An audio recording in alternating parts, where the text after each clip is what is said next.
sobre obediência e as consequências da desobediência. Então você pode abrir em Jonas, capítulo 1.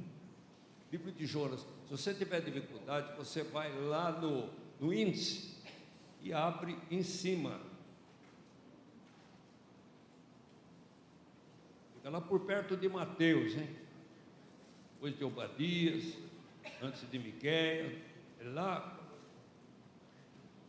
Vai no Evangelho de Mateus, vai virando umas folhas para trás, o que você acha? Jonas, capítulo 1.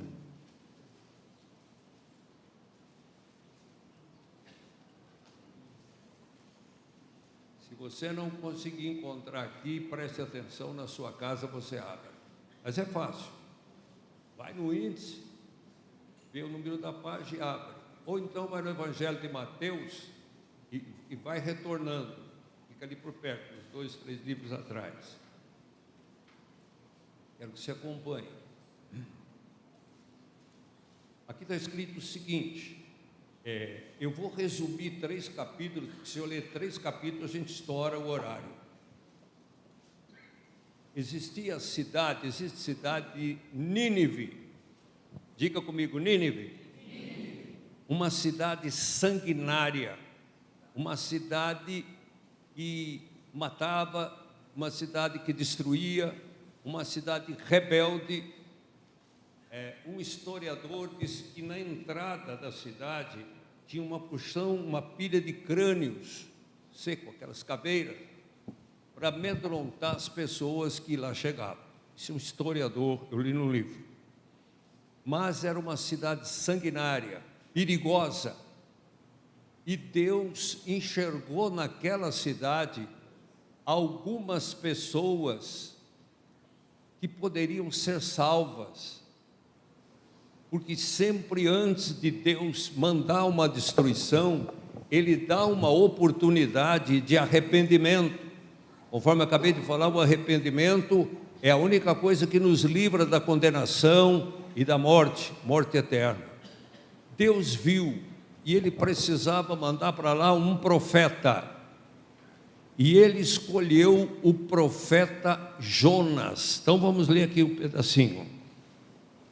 Capítulo 1, verso 1. E veio a palavra do Senhor a Jonas, filho de Amitai, dizendo: levanta-te, vai à grande cidade de Nínive e clama contra ela, porque a sua malícia subiu até mim. E Jonas se levantou para fugir de diante da face do Senhor para Tarsis. Nesses 3 capítulos a gente vê que Jonas temeu.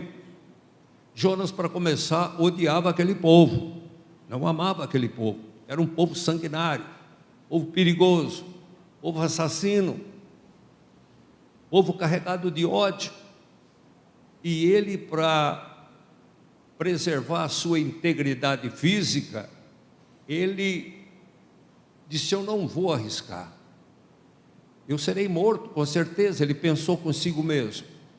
Então ele tentou fugir do Senhor.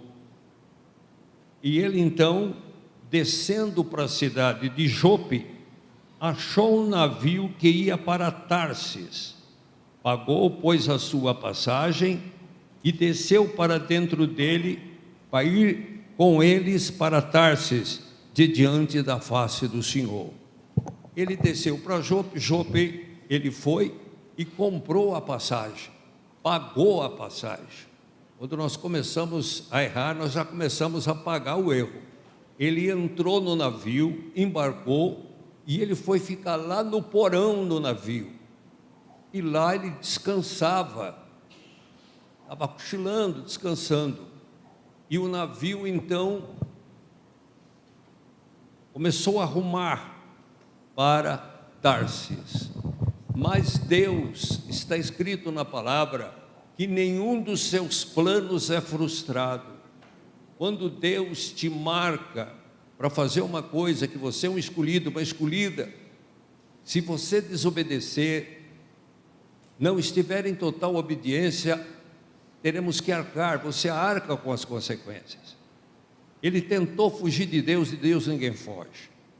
Muitas tempestades que Deus manda na nossa vida, não é o diabo não, é para nos corrigir. Até na tempestade está a bênção de Deus. Então levantou uma tempestade, vamos continuar a leitura. 4. Mas o Senhor mandou ao mar um grande vento, e fez-se no mar uma grande tempestade, e o navio estava para quebrar-se. O navio ia partir no meio, ia morrer todos.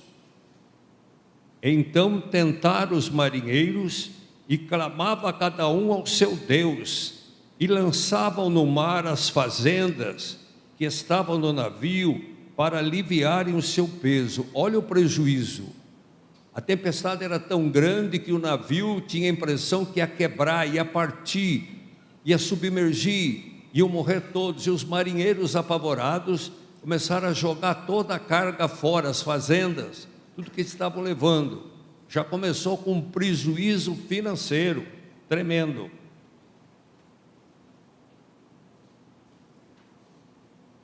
Então temeram os marinheiros, e clamava cada um ao seu Deus, e lançavam no mar as fazendas para aliviarem o seu peso. Jonas, porém, desceu aos lugares do porão, e se deitou, e dormia um sono profundo. Aquela algazarra lá em cima, reba, desce a vela, sobe a vela, vai partir, joga tudo que tem dentro, cada um clamando ao seu Deus, e ele dormindo no porão. Versículo 6, 1:6, e o mestre do navio chegou-se a ele e disse-lhe: que tens, dormente? Quer dizer, que tens, dorminhoco? Levanta-te e invoca o teu Deus, talvez assim Deus se lembre de nós, para que não pereçamos. E dizia um ao outro, ao seu companheiro: vinde e lancemos sortes, para que saibamos por que causa nos sobreveio esse mal. Vamos tirar sorte aqui para ver quem é que é a desgraça que está causando isso tudo. E lançaram sorte, e caiu sobre Jonas. Aí apertaram ele. Aí lhe disseram: declara-nos, 8, declara-nos tu agora, por que razão nos sobreveio esse mal? Que ocupação é a tua? De onde vens? Qual é a tua terra? De que povo és tu? E ele lhes disse: eu sou hebreu, e temo ao Senhor, o Deus do céu, que fez o mar e a terra seca. Então esses homens se encheram de grande temor, e lhe disseram: por que tu fizeste isso? Pois sabiam os homens que ele fugia de diante do Senhor, porque ele o tinha declarado. E disseram-lhe: que faremos nós para que o mar se acalme? Porque o mar se elevava e engrossava cada vez mais. E Jonas disse, versículo 12, e ele lhes disse: levantai-me e lançai-me ao mar, e o mar se aquietará, porque eu sei que por minha causa vos sobreveio essa grande tempestade. Quando alguém na família desobedece, porque todos estão no mesmo barco, família é um agrupamento de pessoas selecionadas por Deus. Quando um comete uma arbitrariedade, toda a família sofre.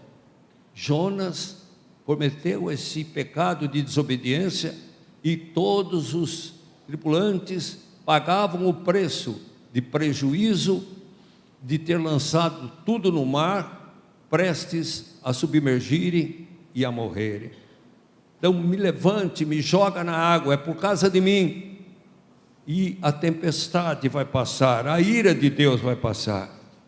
13, entretanto os homens remavam, esforçando-se para alcançar a terra, mas não podiam, porquanto o mar se embravecia cada vez mais contra eles. Aí eles clamaram a Deus, 14, Então clamaram ao Senhor e disseram: Ah, Senhor, nós te rogamos, não pereçamos por causa da vida deste homem, e não ponha sobre nós sangue inocente, porque tu, Senhor, fizeste como te aprouve. 15. E levantaram a Jonas e o lançaram ao mar, e cessou o mar a sua fúria. A causa de tudo isso era a desobediência de um homem que estava tentando fugir de Deus. Trazendo isso para os nossos dias, irmãos, todas as vezes que nos desviamos, nos esfriamos, abandonamos a leitura da palavra, o jejum, a oração, a nossa vida cristã, vamos nos esfriando e distanciando, fugindo da presença de Deus. Ele manda a tempestade, irmão. Não é o diabo, não, ele manda a tempestade, porque o desconforto causa mudança. É na tempestade, é no deserto, é nas provações mais difíceis que nós o buscamos. Então esteja na presença de Deus, viva na presença de Deus. A qualquer momento a voz do arcanjo vai ecoar, as trombetas vão tocar, e Jesus virá nas nuvens dos céus para buscar os seus escolhidos. Isso na história de Branca de Neve, Gata Borralheira, Sítio Pica-Pau Amarelo, isso é palavra de Deus. Passarão os céus e a terra, porém as minhas palavras não hão de passar. Seca-se a erva, cai a sua flor, mas a palavra do Senhor subsiste eternamente. Levantaram Jonas e o lançaram no mar. 15. E cessou a sua fúria. Olha o que aconteceu, irmão. 16. O mar ficou calmo, acabou a tempestade, acabou o perigo. 16. Temeram, pois, estes homens ao Senhor com grande temor, e ofereceram sacrifícios ao Senhor e fizeram votos. 17. Deus prepara tudo, irmãos. Deus dá saída até na tempestade. Ele é o Deus que fere, que sara, que mata e faz viver. Ele é o Deus que corrige. Ele é o Deus que abre feridas, mas Ele mesmo sara. Deus está no controle da nossa vida. Nenhum dos seus planos é frustrado. Se Ele te escolheu, não seja como Jonas. Diga: eis-me aqui, e Ele vai tomar conta de todas as áreas da sua vida.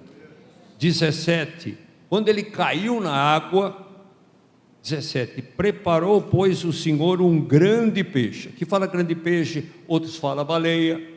Preparou o Senhor um grande peixe para que o engolisse, o tragasse.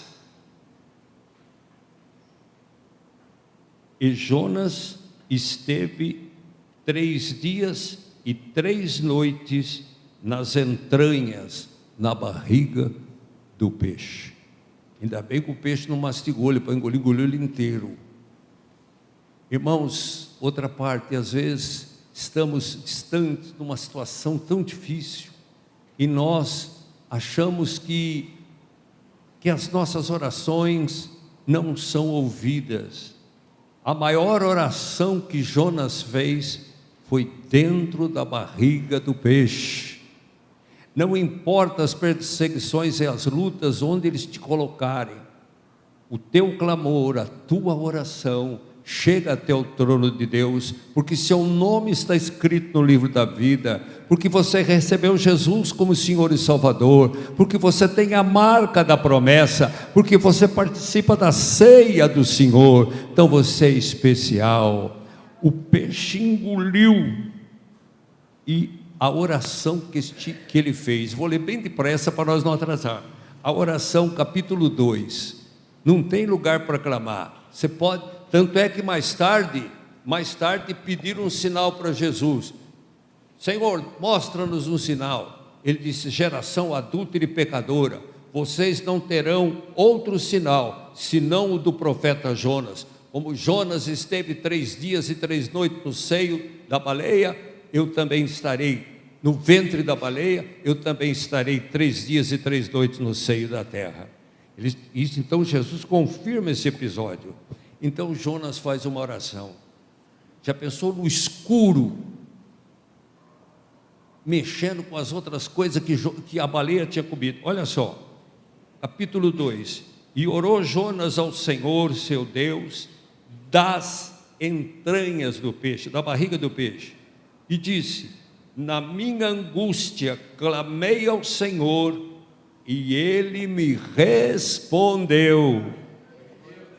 Do ventre do inferno, não importa a provação, a luta, o inferno, a provação que você está passando, clama que Ele te responde. Do ventre do inferno gritei, tu ouviste a minha voz, porque tu me lançaste no profundo do coração dos mares, e a corrente me cercou, todas as tuas ondas, as tuas vagas têm passado por cima de mim. E eu disse: lançado estou de diante dos teus olhos, todavia tornarei a ver o templo da tua santidade. As águas me cercaram até a alma, o abismo me rodeou, as algas se enrolaram na minha cabeça. Eu desci até os fundamentos dos montes, os ferrolhos da terra correram-se sobre mim para sempre, mas tu me livraste a minha vida da perdição. Ó Senhor meu Deus, quando desfaleci em mim a minha alma, eu me lembrei do Senhor, e entrou a ti a minha oração no templo da tua santidade. Os que observam as vaidades vãs deixam a sua própria misericórdia, mas eu te oferecerei sacrifício com a voz do agradecimento, o que votei pagarei, do Senhor vem a salvação. Quando ele acabou de orar, versículo 10, falou pois o Senhor ao peixe, e ele vomitou Jonas aonde? Na terra. Outro milagre. Se vomita no alto mar, ele não tinha um salva-vida, não tinha uma boia, ele ia morrer afogado, mesmo que ele soubesse nadar, morreria.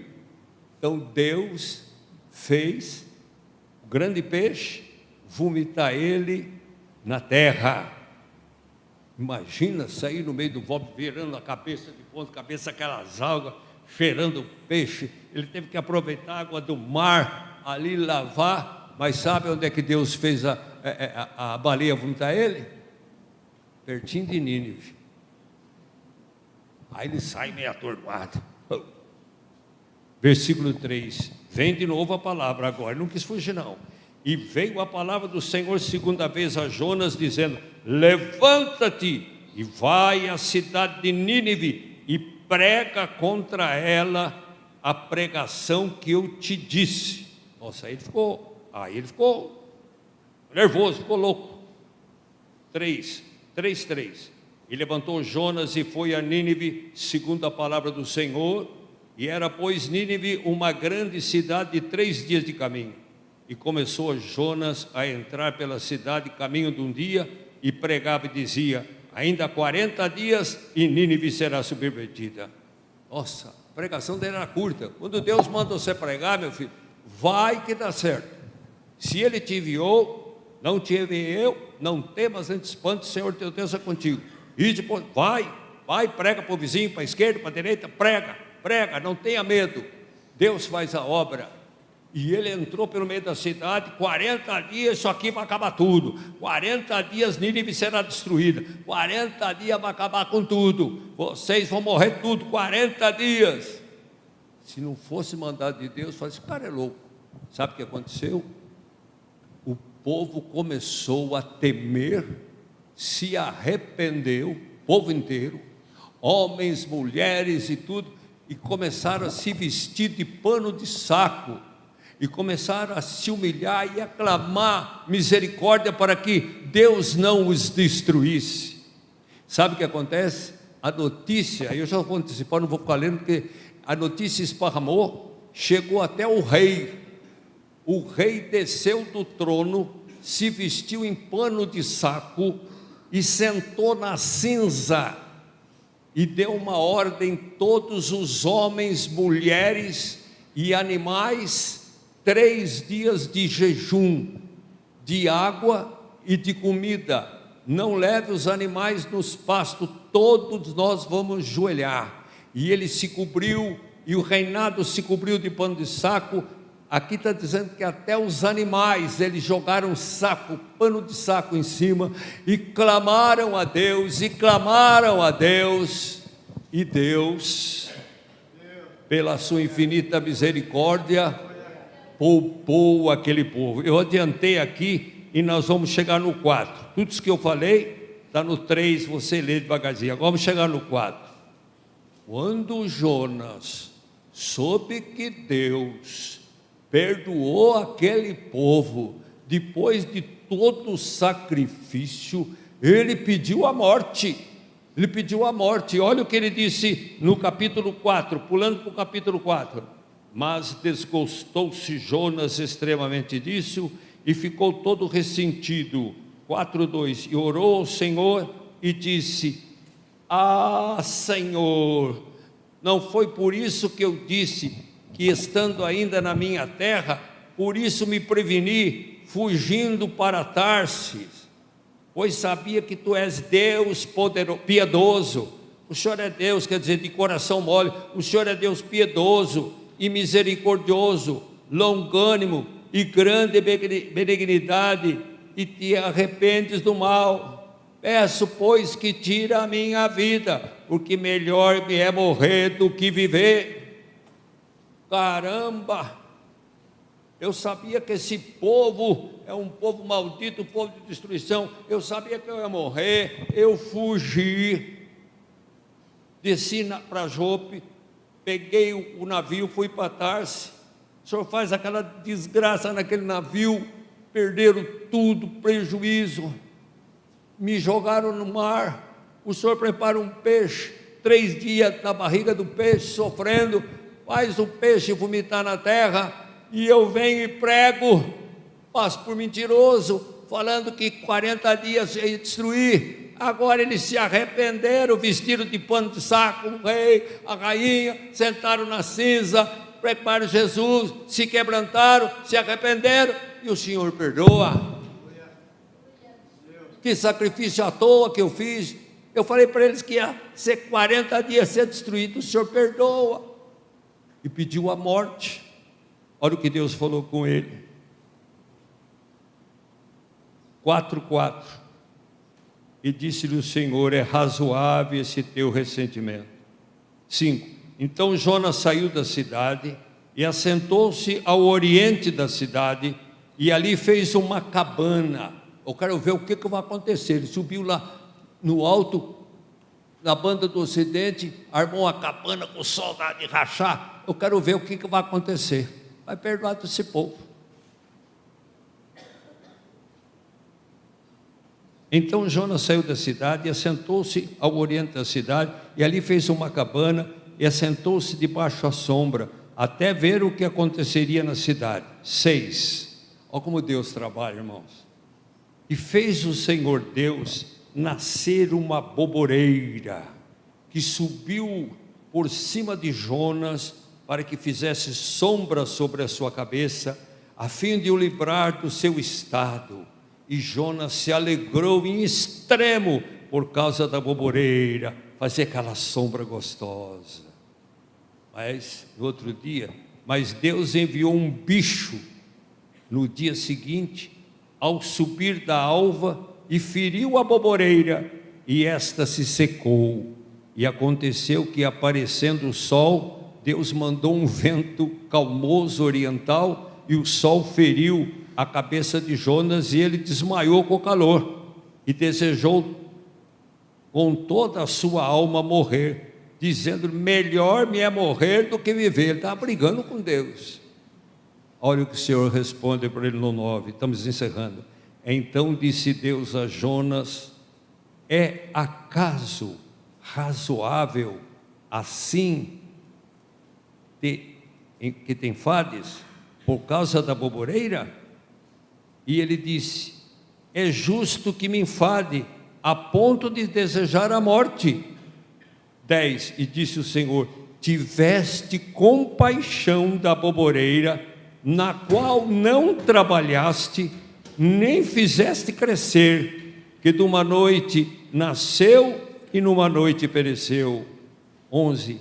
E não hei eu de ter compaixão da grande cidade de Nínive, em que estão mais de 120.000 homens, que não sabem discernir entre a mão direita e a sua mão esquerda, e também muitos animais.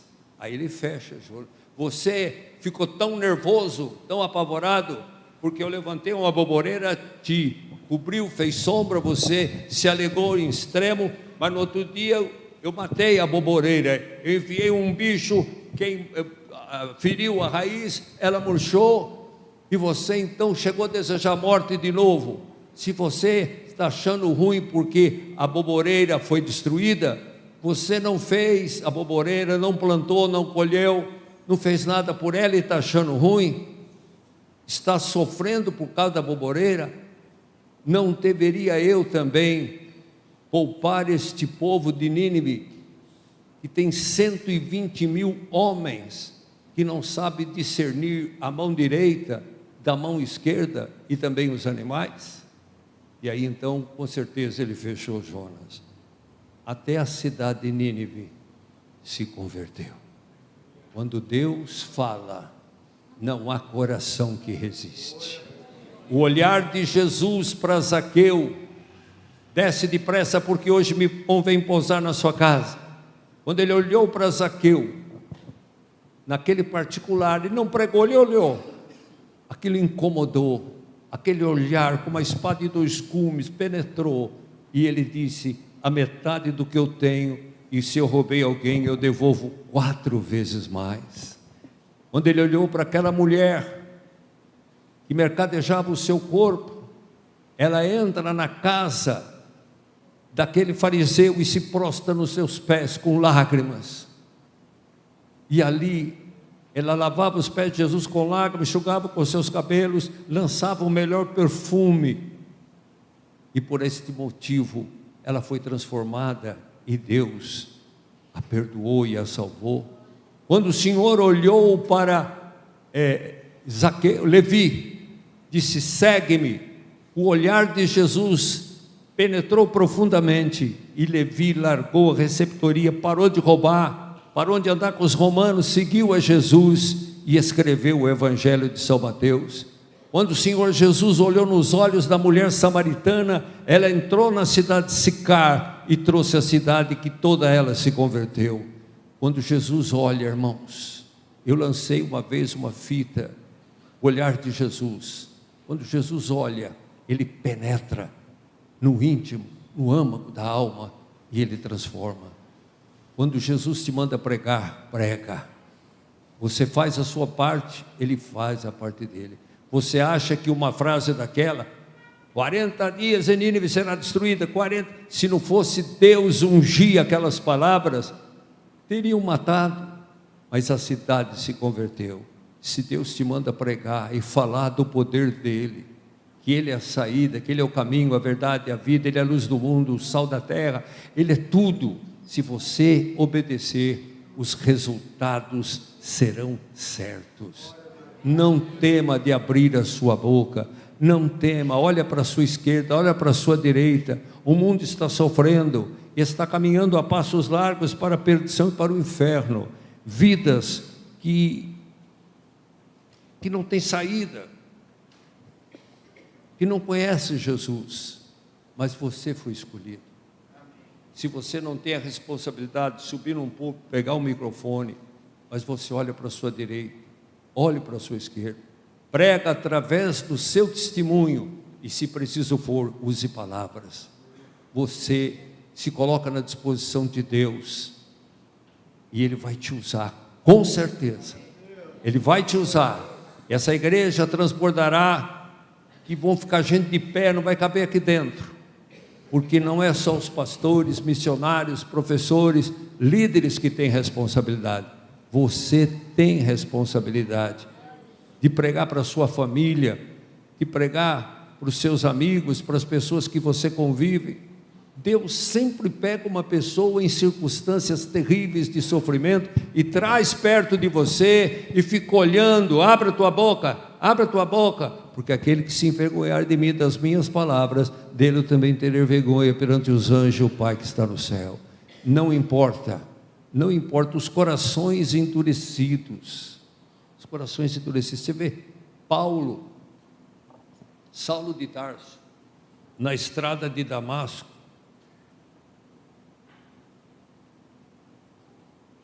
aquele coração endurecido,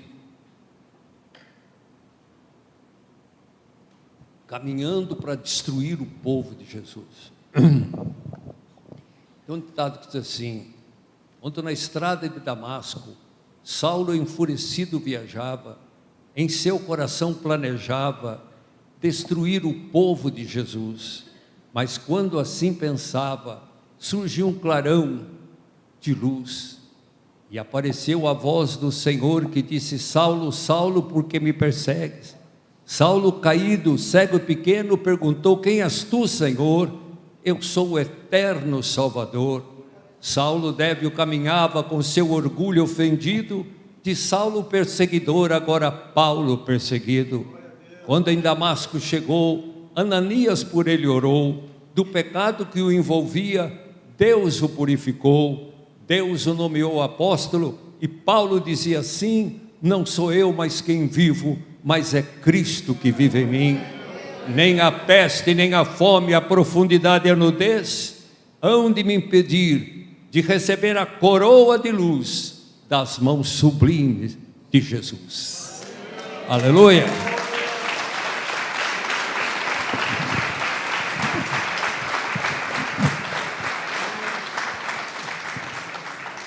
Essa poesia tem 50 anos que Deus me deu.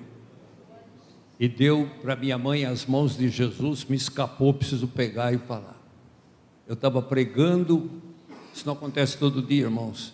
Saulo, a transformação dele no caminho de Damasco, Atos 9, e Deus me deu, e eu imediatamente gravei, porque eu falei, se eu deixar para depois, não dava tempo de escrever aquele aparelho antigo.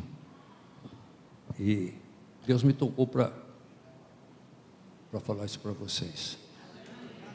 Se Ele transformou Saulo em Paulo,